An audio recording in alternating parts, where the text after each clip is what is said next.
Bagaimana seseorang dia bisa mendapatkan ilmu yang baik si Allah Subhanahu wa taala sesuai dengan adabnya dan akhlaknya, maka dia menjaga hubungan dengan Allah Subhanahu wa taala.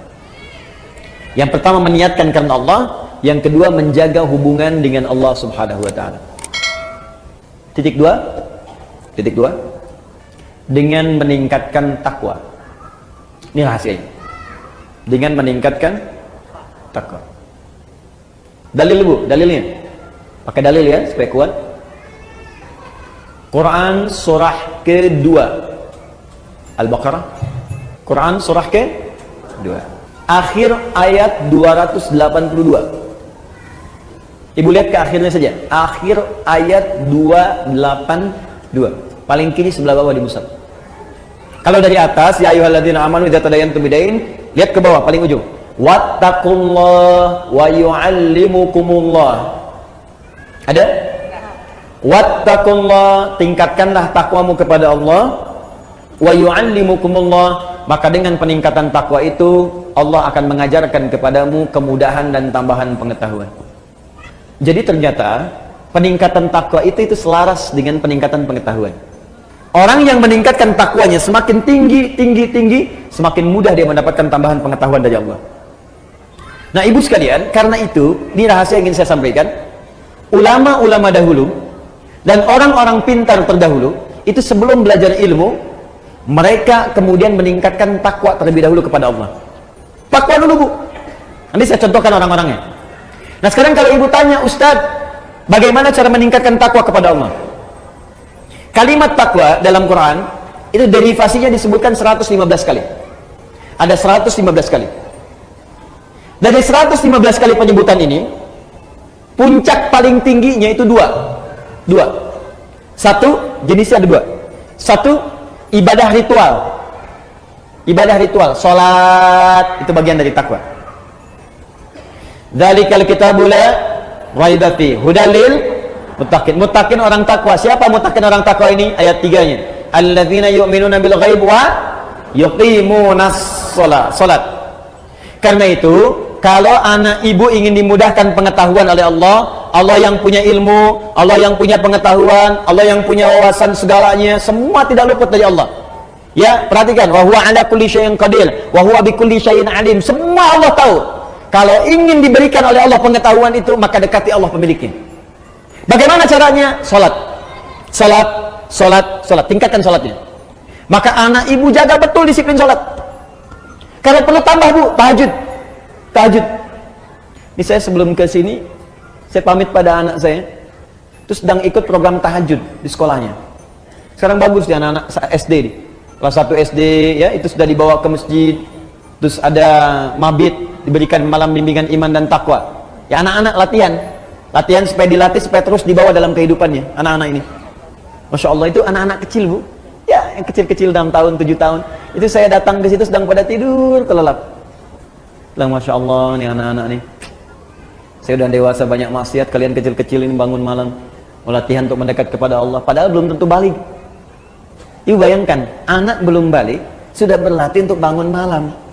Kita yang sudah balik makan dikalahkan oleh kantuk untuk bangun malam. Tapi cita-citanya surga bu, Firdaus lagi tuh.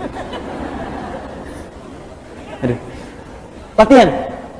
Karena itu Nabi meminta kepada para orang tua, anak dari kecil itu diajari sholat. Masih ingat nasihat Nabi? Jika anak usia 7 tahun ajari mereka sholat, usia dia 10 tahun menjelang balik tidak mau sholat, maka berikan pelajaran yang membuat dia mengerti. Berikan pelajaran. Kenapa Nabi meminta anak sholat? Karena ada korelasi antara sholat dengan kepintaran seorang anak dan kebaikan seorang anak. Jikalau anak dari kecil sudah rajin sholat, demi Allah bu, catat kalimat saya ini. Kalau anak diajari sholat dengan benar dari kecilnya, maka anak itu dewasa akan tumbuh menjadi anak yang baik dan pintar.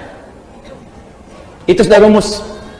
Ibu cek ya, Al-Kindi, Al-Ghazali, Al-Farabi, ya Ibnu Sina, Al-Khawarizmi, Al-Battani, itu semua ulama-ulama ini dari kecil sebelum mereka belajar pengetahuan dididik oleh orang tuanya sholat.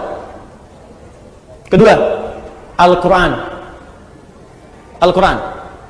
masih ritual hubungan kita dengan Allah. Ibu saya kasih saran bu ya, di mumpung saya lihat ada anak-anak yang tadi kecil bersuara macam-macam atau ibu sendiri, saya sarankan begini, mumpung masih ada waktu, ibu dekati Al-Quran.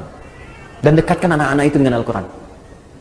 Sudah ada penemuan sekarang, dan itu sudah dibuktikan dengan sangat jelas, bahwa orang yang hafal Quran khususnya, atau dekat dengan Al-Quran, itu Allah akan tingkatkan tingkat kecerdasannya. Kalau hafal dengan benar, itu minimal 3 kali lipat. Ada korelasi antara peningkatan kecerdasan dengan hafalan Quran. Sebentar, pelan-pelan. Ibu cari Muratal 30 juz. Misal dengan speaker aktif atau yang lain. Ibu putar aja di rumah 24 jam. Simpan di ruangan yang strategis. Di ruang tengah, di kamar tidur. Saya biasanya di rumah itu di speaker aktif ada sesuai dengan tempat lah. Di setiap kamar kami simpan speaker aktif. Quran 24 jam aja putar. Di ruangan tengah ada di situ. Jadi tiap hari yang terdengar Quran. Tiap hari.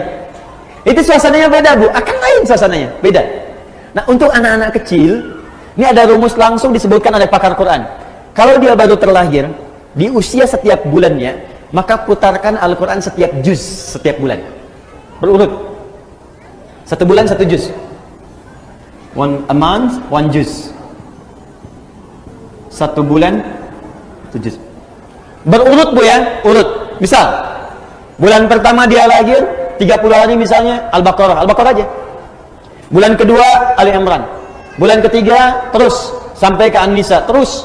Ya, misal itu bukan surat, maaf, juz 1 Al-Fatihah sampai 141. Juz 2 142 sampai 253. Juz ketiga ya 253 sampai dengan Ali Imran ayat ke-92. Terus juz 1, juz 2, juz 3 sampai juz 30. Jadi begitu anak itu usia 30 bulan, dia sudah mendengar 30 juz. Dan bayi itu fungsi pertamanya pada pendengarannya, bukan pada penglihatannya.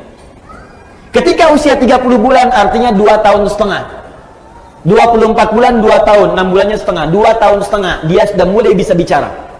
Dan dia sudah menghimpun di memorinya 30 juz Al-Quran.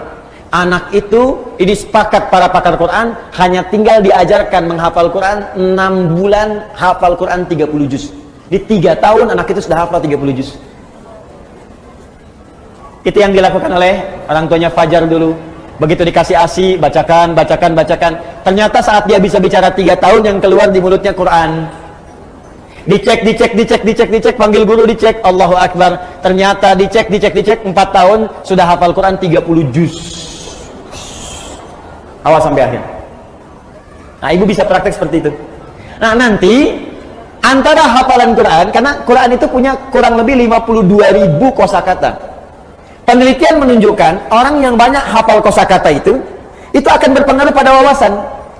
Dan karena dilatih cepat menangkap pengetahuan, dilatih cepat menangkap informasi, Quran itu kan paling dahsyat, Bu. Kami sekarang sedang punya proyek itu meng-MRI otak penghafal Quran. Ya, bagaimana cara dia menghafal dengan mengeluarkan Qurannya. Kan kalau yang biasa-biasa ditanya gini misalnya, Ibu kemarin jam 5 sore ada di mana? Berpikir dulu kan?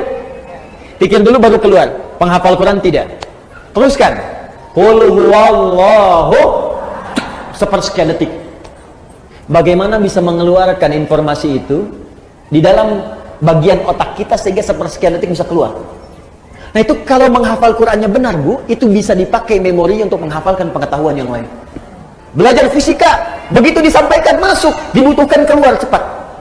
Biologi dihafalkan masuk, keluar cepat. Makanya orang Islam dulu itu walaupun mereka ahli biologi, matematika, bahkan kedokteran, itu rata-rata semua penghafal Quran. Ibu buka ya, ada kitab namanya Bidayatul Mujtahid. Sekarang banyak digandrungi, kitab fikih perbandingan. Bidayatul Mujtahid ini, Bu, itu tentang fikih perbandingan, tapi yang nulis dokter bedah. Dokter spesialisasi bedah, hafal Quran. Dari hafal Quran ini belajar fikih. Hafal Quran, hafal fikih, kedokteran. Ibnu Sina hafal Quran, hafal hadis, hafal tafsir, kedokteran.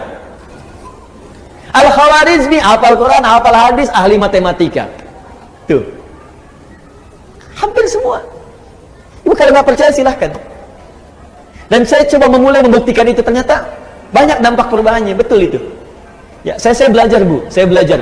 Jadi saya kalau lagi selesai main-main ke toko buku, saya beli buku-buku anak sekolah itu, fisika, kimia, matematika, saya pelajari sendiri. Ya, saya buka YouTube, saya lihat bagaimana. Terus kalau ada anak mahasiswa belajar datang ke saya, bisa saya pengen belajar, kamu dari mana? Kedokteran. Kamu bawa semua modul kedokteran kamu ke sini. Saya akan pelajari, saya ajarkan apa yang kamu mau. Saya nggak paham, saya tanya sama kamu, dan kamu boleh tanya apa saja. Jadi saya belajar kedokteran dari dia, dia belajar ilmu dari saya. Semua belajar. Dan saya senang belajar. Belajar. Itu indah, loh. Enak. Dan ternyata fisika itu banyak yang bersinggungan dengan nilai-nilai keislaman. Ya, di bab gaya aja, gaya gerak sama dengan gaya dorong, F1 sama dengan F2. Ya, apa yang masuk itu yang keluar. Gayanya tinggi, pukulan kencang, rendah sedikit. Sama, iman sedikit yang keluar pun ibadahnya sedikit. Imannya kuat, dicas kuat, yang keluar ibadahnya kuat. Hukum tekanannya, gaya berbanding lurus dengan tekanan, hukum Pascal. F berbanding lurus dengan P, pressure. Gaya berbanding lurus dengan tekanan. Orang yang banyak gaya, banyak tertekan. Ilmu akhlak.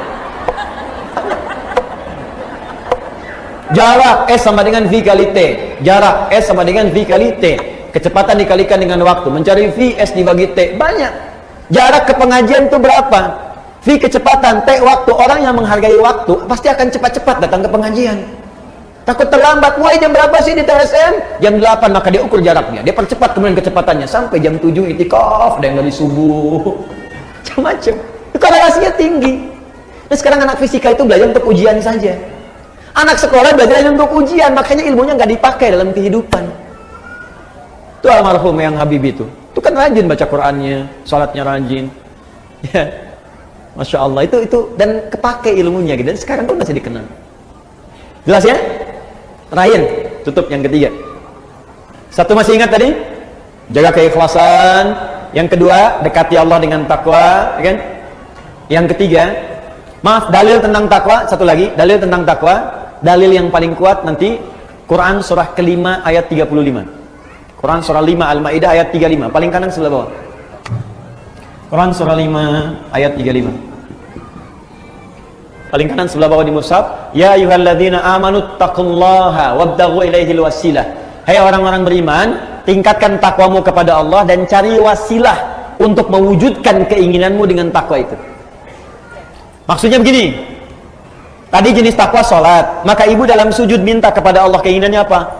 Ya Allah, jadikan anak saya ya Allah pintar dan berkah. Minta dalam sujud.